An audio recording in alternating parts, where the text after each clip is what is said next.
انما بے شک توبہ تو علی اللہ اللہ کے ذمے ہے، للذین ان لوگوں کے لیے یعملون جو عمل کرتے ہیں، السوء برا، بجہالت جہالت میں کوئی انسان جب گناہ کر دیتا ہے، جہالت کیا ہوتی ہے؟ لا علمی، پوری طرح سے علم نہیں ہے، جہالت ہے، تو اس میں اگر انسان گناہ کرتا ہے تو دیکھیں یہ نہیں ہے کہ جہالت کے گناہ معاف ہے، کیونکہ مسلمانوں کو علم حاصل کرنے کے لیے دین کا علم حاصل کرنا ضروری ہے، جو بیسک علم جس سے انسان ایک مسلمان کی زندگی گزار سکتا ہے، اس کو پتہ ہونا چاہیے کیا حلال ہے، کیا حرام ہے، کیا کام میرے لیے جائز ہے، کیا نہیں جائز ہے۔ اگر وہ علم حاصل کرنے کی کوشش نہیں کرتا اور پھر لا علمی میں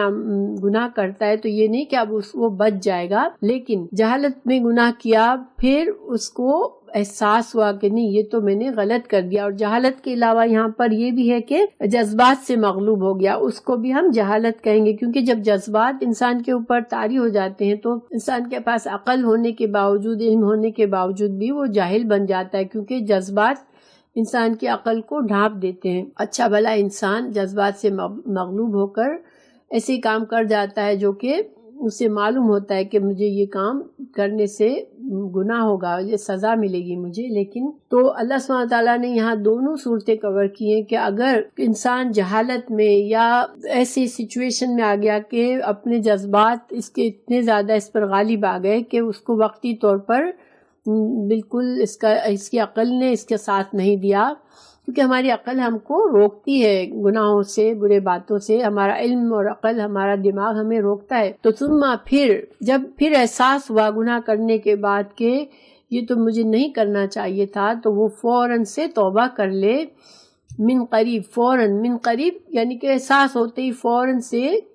توبہ کر لے۔ فَأُولَٰئِکَ تو یہی وہ لوگ ہیں، یتوبو مہربان ہوگا اللہ علیہم ان پر۔ تو پھر اللہ سبحانہ تعالیٰ اتنا رحیم ہے کہ اللہ تعالیٰ اس کو معاف کر دیتا ہے۔ جب انسان، اور توبہ کے لیے ضروری ہے کہ انسان توبہ کے ساتھ ساتھ اصلاح بھی کرے اپنی، اور گناہ چھوڑنے کا پکا عزم کرے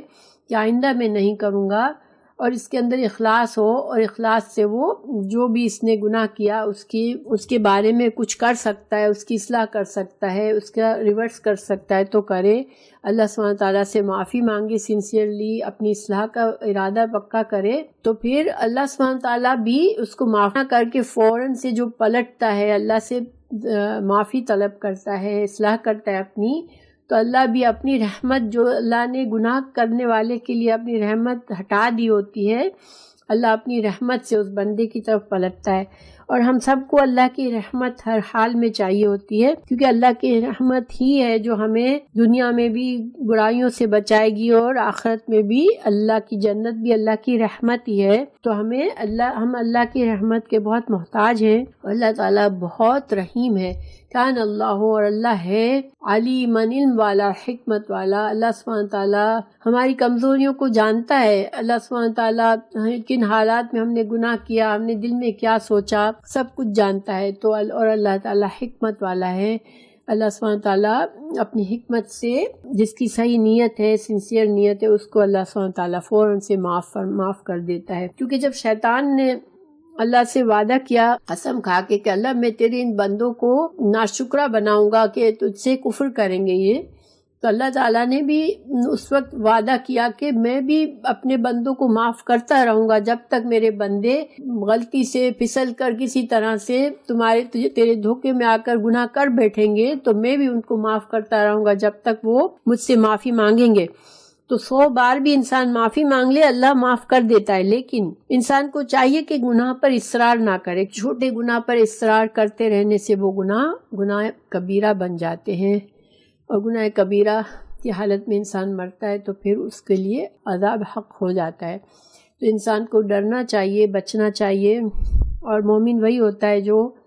احساس ہوتے تو فوراً ہی توبہ کر لے، اور توبہ سنسیئر طریقے سے کرنا ہوتا ہے، اور انسان کو اپنی اصلاح کا پکا عہد کرنا ہوتا ہے۔